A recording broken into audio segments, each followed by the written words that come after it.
Ditambah lagi dari hasil wawancara dengan perawat rumah sakit jiwa Hanwol sebelumnya, diketahui bahwa nomor 50 ini memiliki luka di telinga dan tanpa sengaja dia melihat sendiri ketika Tera bermain bersama Jiu anaknya. Secara tidak sengaja Jiu menyingkap rambut Tera sehingga luka di telinganya ini terlihat. Wah, kira-kira bagaimana nih tanggapan Haesoo setelah mengetahui Tera adalah nomor 50? Assalamualaikum Cinggu. Hai guys, balik lagi di Easy Room TV. Gimana kabar kalian? Sehat-sehat selalu kan? Gimana nih teman-teman, udah pada nonton episode 1 dan 2 Pandora Beneath the Paradise? Jujur setelah nonton episode 2 semalam, aku baru ngerasa drama ini akan benar-benar seru karena mulai bermunculan petunjuk-petunjuk tentang apa aja permasalahan dalam drama ini. Setuju nggak guys? Jadi di video kali ini aku akan merangkum apa aja plot twist yang udah aku temukan dan juga teori dan prediksi untuk episode 3 minggu depan pastinya. Penasaran kan? Kita langsung aja yuk ke pembahasannya. Jangan lupa subscribe, check it out. Pertama, tentang misteri masa lalu Tera. Hal ini memang masih menjadi misteri karena petunjuk yang bermunculan masih sepotong-sepotong kan sejauh ini. Namun di akhir episode 2 muncul lagi nih potongan ingatan masa lalu Hong Tera bahwa ternyata dulu si nomor 50 ini tidak sendirian saat berada di rumah sakit jiwa Hanwol. Ternyata Tera memiliki seorang adik laki-laki yang juga ikut dilatih oleh pimpinan Kim Son-dok. Dari potongan ingatan ini, aku jadi ngerasa bahwa ada kemungkinan si nomor 50 ini melakukan penembakan pada ayah Ko Haesoo dulu bukan murni keinginannya, alias terpaksa demi adik laki-lakinya yang pada saat itu mungkin aja disandra oleh Kim Son-dok. Karena ada sedikit potongan ingatan masa lalu Tera di mana dia berlari dalam hutan sambil menggandeng adik laki-lakinya dan terlihat sedang dikejar-kejar oleh sesuatu. Kemungkinan ini saat setelah Tera melakukan penembakan di mana Kim Son-dok ternyata tidak memenuhi janjinya untuk membebaskan Tera dan adik laki-lakinya. Wah, gimana nih menurut kalian tentang teori ini? Komen di bawah ya. Yang kedua, ada organisasi lain yang berlawanan dengan organisasi rumah sakit jiwa Hanwol.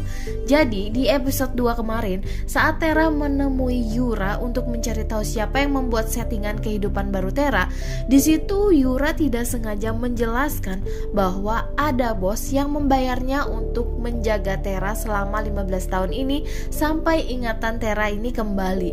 Seperti yang aku jelaskan di video aku sebelumnya, itulah alasan Yura berusaha mencelakai Tera sebelumnya. Mungkin di sini karena Yura ini ingin cepat-cepat lepas dari tugasnya dan berhenti berhubungan lagi dengan organisasi yang memintanya. Jadi dia ini kayak udah capek gitu ya. Berarti bisa disimpulkan di sini ada dua organisasi rahasia yang saling berlawanan. Organisasi rumah sakit Hanwol di bawah pimpinan Kim Son-dok yang melatih prajurit anak-anak untuk menjadi tentara bayaran dan ingin segera menyingkirkan Tera. Dan organisasi misterius yang meminta Yura untuk mengawasi Tera selama ini, di mana terlihat sepertinya organisasi misterius kedua ini ingin memanfaatkan keberadaan Tera demi tujuan mereka nih. Dilihat dari yang dilakukan Yura, sepertinya organisasi misterius satu ini memiliki sebuah tujuan tersembunyi yang masih belum banyak diungkap di episode 2 semalam. Namun aku menemukan sebuah teori menarik nih dari organisasi misterius yang kedua ini.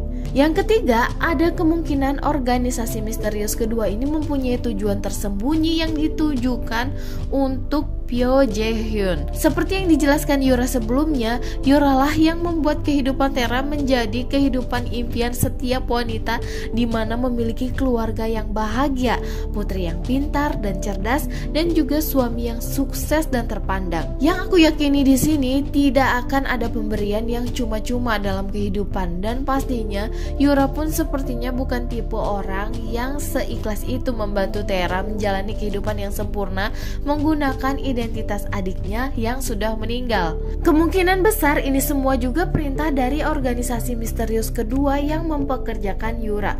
Bukti petunjuk selanjutnya ada di preview episode 3, yaitu Yura mendekati Sang Chan, padahal sebelumnya dia terlihat mencintai Dojin meskipun hanya seorang selingkuhan. Ini aneh sih sebenarnya. Aku mulai berpikiran bahwa ini adalah perintah dari organisasi misterius Yura.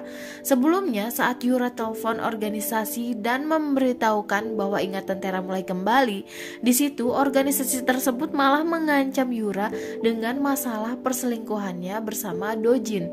Melihat preview episode 3, aku nih mulai berpikiran ada kemungkinan organisasi misterius ini ingin memisahkan Dojin, Sang Chan, dan Pyo Jae-hyun. Mungkinkah ini untuk menghentikan penciptaan Clover, perangkat pintar untuk memberikan data-data baru ke otak manusia melalui saraf pusat?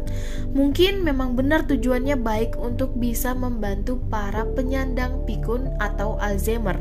Namun jika disalahgunakan, alat ini juga bisa menjadi alat untuk pencucian otak, bahkan bisa untuk menciptakan prajurit-prajurit super hanya dengan memasukkan data-data yang diinginkan dan hanya ditempelkan pada objek. Wah, jadi mana nih menurut kalian pihak yang baik dan pihak yang buruk? Komen di bawah ya guys.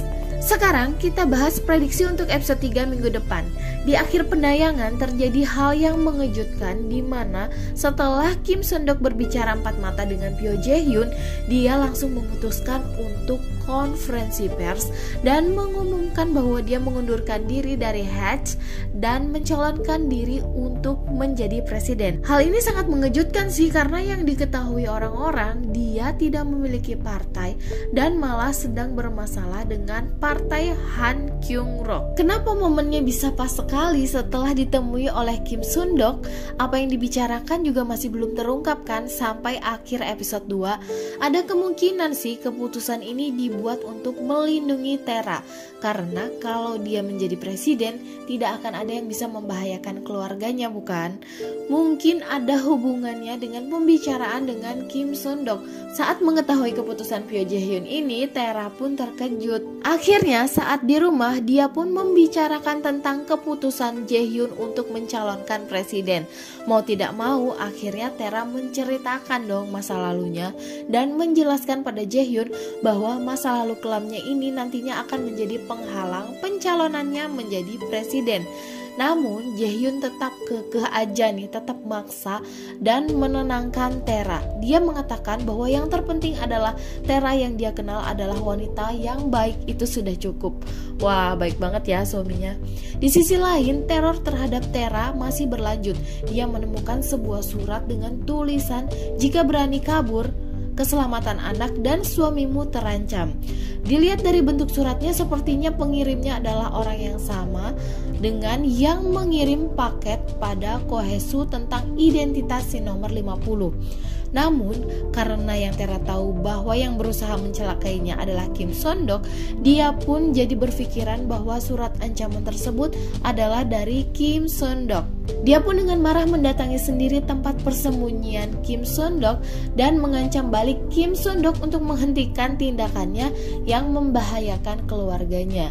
Aku yakin sih hal menarik lain akan terjadi di episode 3, yaitu Kohesu mulai mencurigai Tera adalah si nomor 50. Mungkin ada petunjuk tambahan lagi nih yang dia dapat dari pria helm tengkorak tentang identitas nomor 50. Ditambah lagi dari hasil wawancara dengan perawat rumah sakit jiwa Hanwoo sebelumnya, diketahui bahwa nomor 50 ini memiliki luka di telinga dan tanpa sengaja dia melihat sendiri ketika Tera bermain bersama Jiu anaknya. Secara tidak sengaja Jiu menyingkap rambut Tera sehingga luka di telinganya ini terlihat.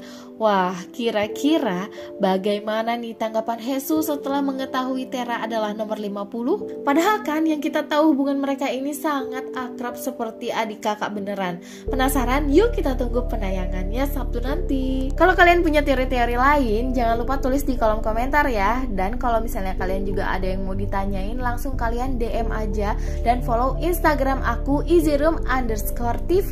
Tapi sekali lagi ini cuma teori ya. Kalau kalian punya teori-teori lain, jangan lupa tulis di bawah. Jadi makin gak sabar nunggu penayangannya nanti malam. Kalau kalian suka dengan pembahasan ini, jangan lupa share ke teman-teman kalian. Jangan lupa juga subscribe, karena nonton drama itu gak seru kalau sendirian. Stay tune terus di Easy Room TV. Krom kamsahamnida.